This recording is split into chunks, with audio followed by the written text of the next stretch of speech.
Hello పిల్లలు, ముందుగా మనం 2 స్లాంటింగ్ లైన్స్ డ్రా చేసి రౌండ్ పెడతాము. అలాగనే మళ్ళీ 2 స్లాంటింగ్ లైన్స్ డ్రా చేసి రౌండ్ పెడతాం. కింద మళ్ళీ రౌండ్ పెట్టి ఇన్సైడ్ 2 సర్కిల్స్ డ్రా చేసి ఐ బాల్ డ్రా చేద్దాము. ఐ బాల్ కంప్లీట్ అయిపోయిన తర్వాత కిందన బాడీకి కర్వ్డ్ లైన్, తర్వాత స్పైరల్ లైన్ పెద్దగా డ్రా చేసిన తర్వాతన మళ్ళీ బాడీకి కర్వ్ లైన్ డ్రా చేద్దాం. ఇప్పుడు చిన్న చిన్న కర్వ్ లైన్స్ డ్రా చేసి మొత్తం స్పైరల్ లైన్ అంతాను చూస్తున్నారు కదా. ఈ విధంగా ఇప్పుడు మనము ఐ బాల్ డ్రా చేసుకుందాం, ఫిల్ చేసుకుందాము.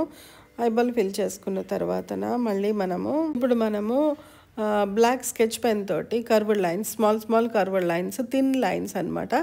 స్పైరల్ లైన్ చుట్టూ చాలా ఎక్కువగా కొంచెము లైన్స్ డ్రా చేద్దాము.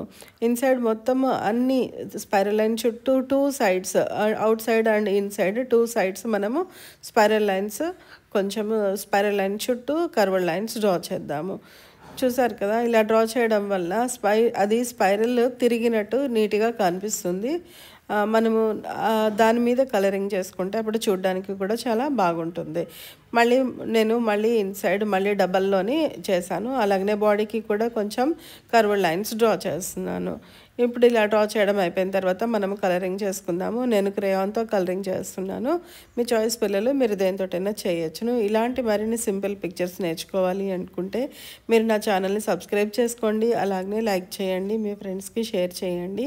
నెక్స్ట్ వీడియోలో మళ్ళీ కలుద్దాం పిల్లలు.